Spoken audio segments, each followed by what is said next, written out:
The People's Countryside The People's Environmental Countryside Debate Environmental Debate Podcast. People's Countryside Environmental Debate Podcast. People's Countryside Environmental Debate Podcast. People's Countryside Environmental Debate Podcast. Wealth to me is time, freedom, options, and health. Yeah, absolutely. End of episode. What is the true consequence of humans destroying themselves and making themselves extinct?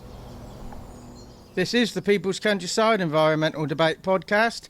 We're getting closer and closer to Christmas, so we're going to try and keep these concise, these episodes, because we know you're busy. We also know you want to listen to us, but you don't want to get bogged down in waffle.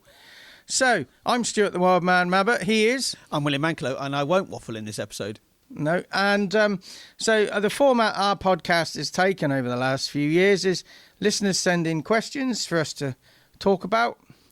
And sometimes they're tenuously connected to the environment, but we'd always try and draw it back in some way.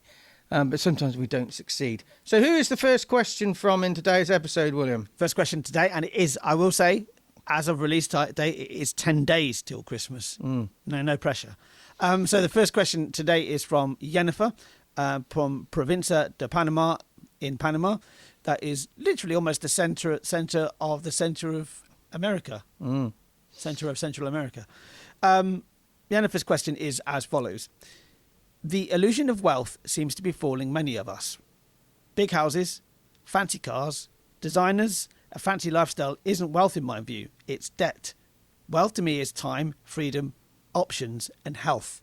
Yeah, absolutely. End of episode. Yeah, and I agree. But we have constraints on our time, freedom, options, and health. Well, and to a degree, because the systems we live by, the leaders we have, they might be making us work longer hours than we want. But that is those areas are, especially freedom, freedom in the mind. You may be incarcerated in prison or in a system, but they can't get you in the mind. But there's an entrapment in being successful, being synonymous with having financial wealth. Actually, there are wealths in other ways. There is a wealth of time. There is a wealth of thinking. Do you think it's an illusion? The illusion of wealth seems to be fooling many. Do you think it's more delusion than illusion? Yeah, I think it is. And an illusion is almost like you're kind of like you're almost like you're aware of it in some respects. But I think people delude themselves to think that if only they could just get a little bit more money in their bank account. If only they just had an extra room in their house. I mean, my wife and I talk often about having another property where we could have another room and we could utilize it in various ways. But we always conclude it with, well, actually, we'd have to have a damn good reason not to do that because of the actual moving process and how much money it will cost us and all that sort of stuff. In fact, we had a conversation with a close friend of ours at the weekend that was sort of saying that they spent like nearly £3,000 or £4,000 on moving home, and that is not even in any way to do with actually moving. It's to do with surveys and solicitors' fees, without even estate agent fees. Yeah, exactly. They haven't even moved yet. So there's a lot of hassle, a lot of stress involved in all that sort of stuff. And I think people are deluded by that fact that we should strive for bigger things and better things. I see so many people driving around in these humongous vehicles on their own often, or maybe with a couple, but often on their own. And I think I look at them and I think, well, why have you bought that big vehicle? Have you bought that big vehicle because you need it, or you bought that big vehicle because you want to be seen in it? Mind you, 4x4s, that's delusion, isn't it? More 4x4s are becoming more essential with the amount of potholes out there. Anyway, that's another question. Debate. Well, yeah, exactly. Well, I cycle a lot, so I know all about potholes. Yeah. Thank you very much. Okay, let's do the next question. From this time Nicaragua. Both of these from sort of Central America. I'll just go back to Yenifer's question very, very briefly and just say, yeah, I entirely agree. That wealth is time, is freedom, is the options, is health. You know, there's no point you having £1 million in the bank or billions of pounds in the bank if you can't enjoy it in some ways. Yeah. Anyway, so Jamara from Managua, I think it is the Managua department from Nicaragua. I don't know if Panama and Nicaragua border each other. My geography in Not sure. certain parts of the world are hazier than other parts, shall we say. So Jamara's question is as follows. What is the true consequence of humans destroying themselves and making themselves extinct? Well, the world just carries on. The planet just carries on, doesn't it? Yeah, consequence to us, well, probably wouldn't know because we won't be here to know. The lead up to extinction, that would probably be traumatic for the people who've got to go through it.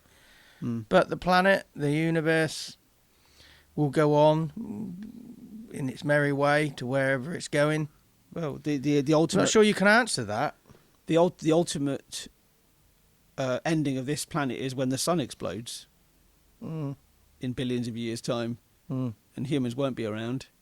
Even if humans actually, as a species, survives whatever's happening in the future, then we won't be humans because we would have evolved anyway. We're a continuously evolving creature, like any animal in the world. We're not fixed. We're not a fixed point. We're a moving point. Deeply meaningful in the lead up to Christmas. These questions. Yeah. People often want these deep things to think about. Yeah. Because they sometimes have the time. Yeah. You kind of give yourself time. You have time to actually stop and think about your own existence, right? Yeah. And it's often seen as when people die around Christmas, it's really sad that they miss Christmas, or it becomes more poignant that it's that time of the year because it's such a time of family, generally speaking. But yeah, I think the true consequences of us destroying ourselves is that there will be a hole in nature that will be filled by something eventually. Yeah, I mean, well, I was going to say we're inconsequential, but when you look at the geological surveys of various periods in Earth's time, you can still see a trace of these occurrences, floods or whatever. Yes. So whatever we do, there will be a trace somewhere in the geology, in the ground.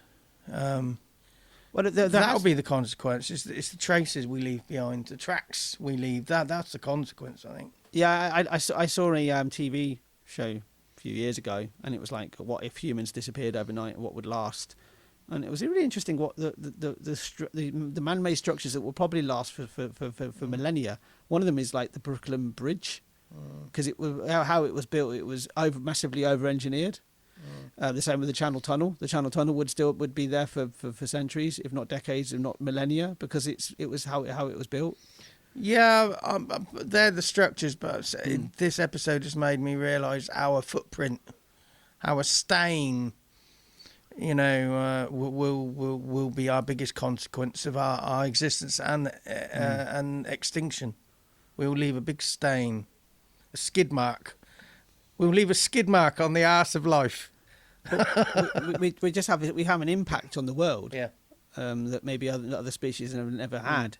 I don't know whether this is prevalent throughout the universe. I do believe in life in other planets, but this is our planet. This is where we live, and this is the impact we're having on This is the impact we have on the planet. You think about all the different, even something simple as a road. I just. Sometimes I'll be walking down the road, cycling down the road, driving down the road, whatever it is, and I think to myself, this really isn't a natural structure in a way. The way we pave roads, we have pavements, we have street lights. It all seems very natural, but it really isn't. Even in our own history, this is not.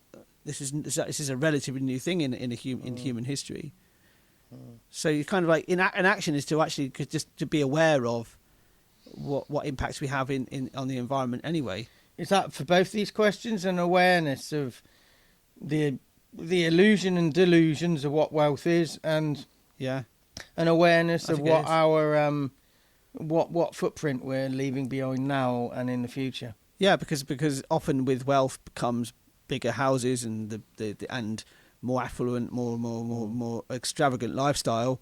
So you might end up with a bigger footprint on the world, you know. And I think that's what some people want to be. They want to make a noise. They want to make a sound. And I think that's now tied in also into our avoidance of death as well. So join us again on the 22nd of December when we'll have another full episode, and also on Christmas Day we'll have a bonus Christmas message for you. We'll be back then on the 29th of December and with a New Year's Day message, and then we'll be on to our 2025 schedule. And hopefully by next episode, you would have got all your Christmas shopping done, right?